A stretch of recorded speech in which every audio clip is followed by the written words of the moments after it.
Welcome to Facts TV News, where everything is true. Travesty of justice. JTA president reacts to summer school teachers not being paid. The Jamaica Teachers Association, JTA, is describing as a travesty of justice the fact that to date several teachers who participated in the state summer school program this year are yet to be paid. JTA President Winston Simmet made the comments while reacting to the newly announced curfew measures and the implications they have on the planned resumption of face-to-face classes come January.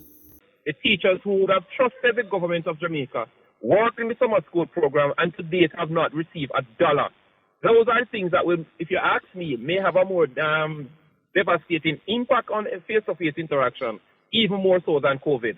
I have up to this morning received text messages from teachers in St. Thomas to say that they have not received any money for summer school, and their teachers right across the length and breadth of Jamaica. And this is bad because to date, to be not paid is travesty of justice. I think the measures on the part of the Prime Minister is one that is very good, and he recognized the fact that the constant lockdown is having a negative impact on the people of Jamaica, and it is time for us to be given the opportunity to socialize, interact, and to move about on, especially in the festive season, where persons look forward to this, and the economy of our parents, of our children, is dependent on this, because it's an opportunity for the parents to go and sell and earn some money to help finance education of their children. Let us approach this thing with caution, yet appreciate the time, maximize the opportunities, but always be mindful that COVID-19 is still with us.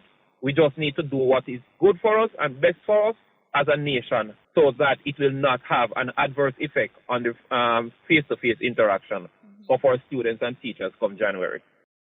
St. Thomas taxi operator dies after crashing into trees. A taxi operator died in St. Thomas yesterday morning after his car ran off the road and crashed into trees. He has been identified as 74-year-old Benford Bogle of Newland in the parish. The incident happened sometime after 9 o'clock along the Pondside Main Road.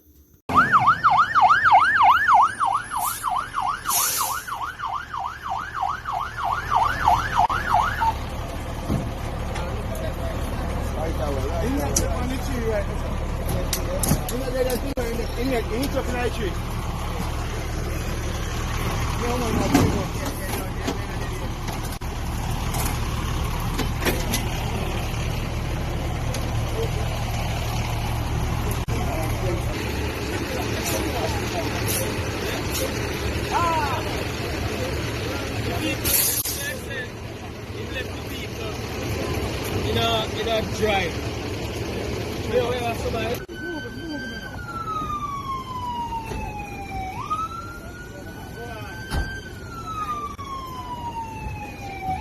That service hall. I came in a taxi there, dropped me off at the gate.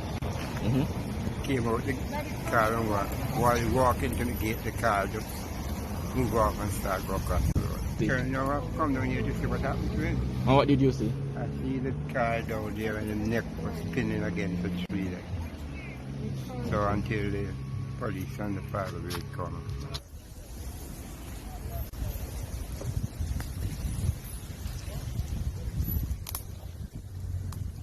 Shoppers and vendors in Halfway Tree St. Andrew welcome new curfew measures.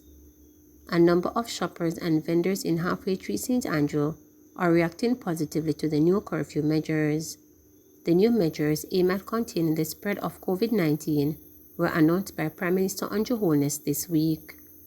Effective today, the night curfew starts at 10. On Christmas Eve and New Year's Eve, the curfew hours are between 1 a.m. and 5 a.m. Some shoppers and vendors are pleased with the new measures, but at least one vendor is predicting an increase in COVID-19 cases after the holiday, which she says could result in the reimposition of tightening measures. This shopper at the Pavilion Mall in Halfway Tree told our news center today that with the 1 a.m. curfew on Christmas Eve, there will be many parties. So the party are party, man? No, but parties are still banned. Oh, so the swap out can shop door. I'll wait in a party I could keep. I Jamaica this. So You know Jamaica, you know, unruly and same woman. Another shopper we spoke with said the parties never really stopped despite a national ban on those events due to the pandemic. People were partying, people are partying, and people will continue to party. Jamaica is a party country. So curfew or not, party I go keep. Whether Prime Minister no or not, whether in a back of bush, up in a mountain, party I go keep. She's however welcomed the new measures. It's fine. Jamaican people cannot be pleased. When the curfew measures were tighter, you have persons complaining, and I think it's the holiday you want to relax a bit. Some people might be traveling from Kingston to country to visit family, vice versa. So we just have to deal with it. Other parts of the world are dealing with it. Morris Gordon, another vendor, says the new curfew measure is a shot in the arm for his small business. It's a good idea for me, because during the whole pandemic, it slowed me and caused me not really make no money, because me can't come out to sell more than the ordinary. And people have all say, boy, they lose their job through the pandemic and them not have the money. So things cut for me, sales cut for me. So it's a good idea, but then again, the people have to just wear their mask and keep them social distance. This shopper says some people can't be trusted to adhere to the measures, especially this season. Not all of them, no? Some of them might love it, and the next thing they might go overdo it. Maybe we might change and we don't know, but just hopefully for the best right now. And inevitably, there are those who expect to see a spike in COVID-19 cases after the festive season. I'm looking for it. You look for the spike? Yeah, because what they did last time is basically, and it even in America now, it is happening after the holiday. So I'm looking forward to it. And I feel like the country going lock down again. The same measure what we have the other day going to come back again. Because the spike is going on very hard in America now. Opposition Senator moves private members' motion calling for 4 new national heroes to be named. Opposition Senator Floyd Morris, through a private member's motion, is calling for 4 prominent Jamaicans to be bestowed the honor of national hero. He made the call in the Upper House on Friday for Jimmy Cliff, Bob Marley, Louis Bennett, and Usain Bolt to be so awarded. Senator Morris says the 4 named individuals have given sterling service to the nation. And whereas these citizens have presented Jamaica in a frabjous light across the world and contributed to the dominance of the country in reggae music, sports, and culture since the country gained political independence in 1962, and whereas their prodigious efforts through their careers have contributed to the global recognition of Jamaica.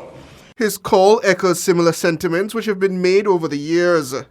He noted that the National Honours and Awards Act gives the authority to the Governor-General to confer the status of national hero on a citizen of Jamaica, subject to recommendations from the Prime Minister. Commenting on the procedures for a Jamaican to be accorded the highest honour locally, Morris said the law gives authority to the establishment of an advisory committee for the Order of National Hero.